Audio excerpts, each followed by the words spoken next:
देश में बेरोजगारी की स्थिति कितनी भयावह है ये किसी से छुपा नहीं है और कोरोना काल में कई लोगों को अपनी नौकरियां तक गंवानी पड़ी है। इस समय हर प्रदेश सरकार की प्राथमिकता में युवाओं को रोजगार देने का दावा है। मध्य प्रदेश भी उसी में से एक है, लेकिन दावे और हकीकत में एक बहुत बड़ा अंतर है। आज सूत्रधार में देखिए हमारी एक बड़ी फॉलोअप स्टोरी। द सूत्र ने इस स्टोरी को किया है 12 जनवरी को मनाए गए रोजगार दिवस के ठीक एक महीने बाद इस पूरे मामले की पड़ताल की है और जो खुलासा हुआ है वो चौंकाने वाला है। 12 जनवरी स्वामी विवेकानंद की जयंती।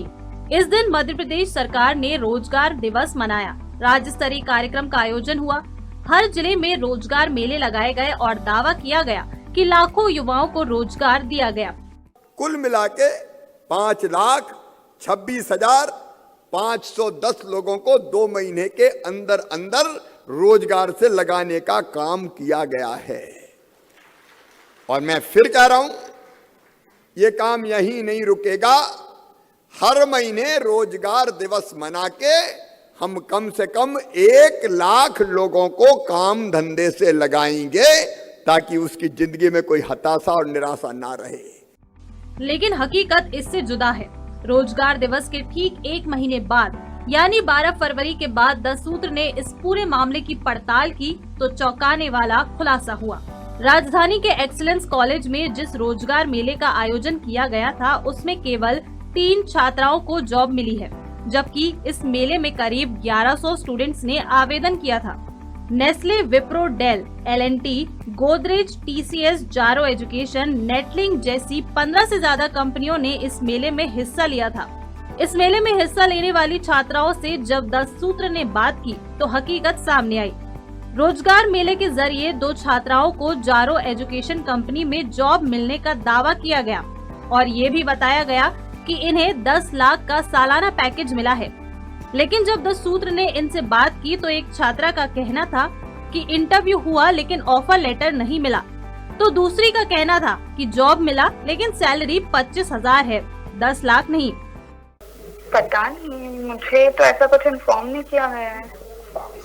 तो आपका नहीं, तो आपका जो जारो में हुआ था ना आपका सिलेक्शन?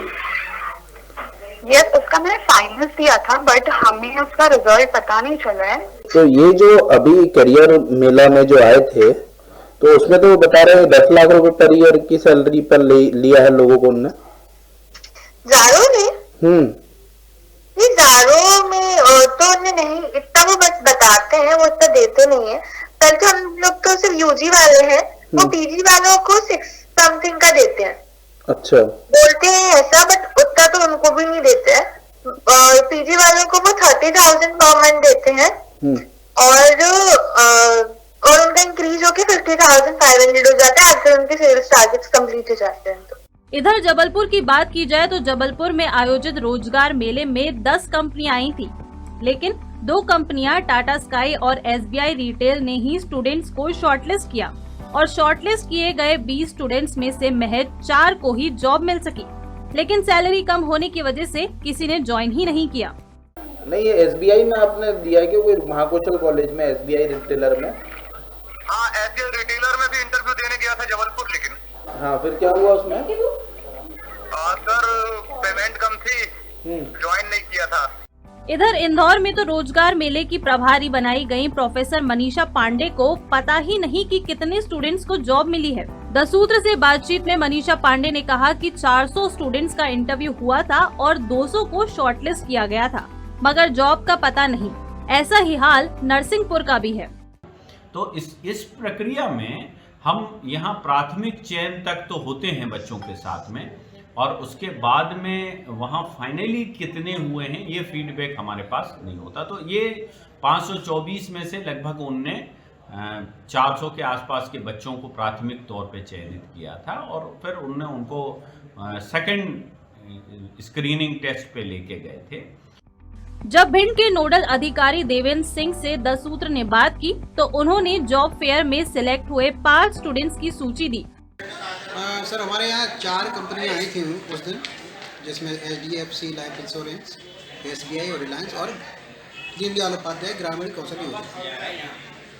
ये इन्होंने जो हमारा टोटल पंजीयन हुआ है वो 196 के लगभग हुआ था जिसमें से ग्रामीण कौशल वालों से मेरी बात हुई तो उनका ये कहना था कि 5 छात्रों को हमने प्लेसमेंट दिया।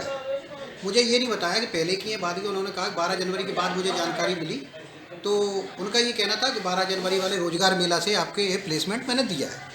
और जब स्टूडेंट से बात की तो पता चला कि जॉब मिली ही नहीं। तब देवेंद्र सिंह ने कहा कि सब कुछ कागजों पर चलता है। जी सर, ना तो मुझे कोई सूचना दी गई है सर, और ना ही मुझे कोई कॉल आया सर। मुझे इसकी कोई बात की जानकारी नहीं मिली सर। आपको 15,000 रुपये महीने का रोजगार मिला है? जी सर, ये सब झूठी अफवाह है और मुझे कोई ऐसा कोई अब मेरे पास कॉल नहीं आया। नहीं तो बच्चों को रोजगार तो मिला नहीं है, बात तो ये है। रोजगार देने की बात थी, रोजगार तो मिला नहीं है उनको। अरे सर, सब कागजों पर चल रहा है, दुनिया देखो ना क्या है क्या नहीं है, सब झूठ बोलते। यानी साफ है कि जॉब देने के जो दावे हैं वो खोखले ही साबित हो रहे हैं। एमपी रोजगार पोर्टल पर 31 लाख बेरोजगार युवाओं का रजिस्ट्रेशन है। ये आंकड़ा कम नहीं हो रहा बल्कि बढ़ता ही जा रहा है। ऐसे में रोजगार दिवस और रोजगार मेले क्या केवल दिखावा है? क्योंकि हकीकत में तो युवाओं को जॉब मिली ही नहीं है, तो फिर सरकार रोजगार देने के दावे खोखले नहीं तो क्या है? यानी दावे और हकीकत में अंतर होता है और सरकारी दावों पर तो कतई भरोसा नहीं किया जा सकता। सरकार टैक्स पेयर्स के पैसों से ऐसे आयोजन करती है, लेकिन जब नतीजा शून्य निकलता है तो ये पैसे की बर्बादी है। और इसी से जुड़ा हमारा आज का सवाल भी है कि मध्य प्रदेश सरकार हर महीने मेले आयोजित कर बड़ी संख्या में रोजगार देने का दावा करती है। इस दावे पर आपकी राय क्या है? पहला ऑप्शन है कि दावा सही है, दूसरा ऑप्शन है दावा गलत है, और तीसरा ऑप्शन है कि कह नहीं सकते। ये पोल 10 सूत्र के mobile app, website, Twitter handle और फेसबुक पेज पर मौजूद है। आप अपनी राय जरूर दें, आपकी राय हमारे लिए बहुत अहम है। 10 सूत्र की खबरों को देखने के लिए प्ले स्टोर और एप्पल स्टोर से डाउनलोड करें हमारा ऐप 10 सूत्र। आप हमारी खबरें thesutra.com पर भी देख सकते हैं। Social media platforms Twitter, Facebook और इंस्टाग्राम पर भी हमें फॉलो कर सकते हैं। साथ ही YouTube पर भी हमें सब्सक्राइब करें। यदि आपकी नहीं हो रही कोई सुनवाई और आपके पास है कोई खबर, तो हमारे व्हाट्सएप नंबर 700000241441 पर भेजिए और बनिए हमारे सूत्र।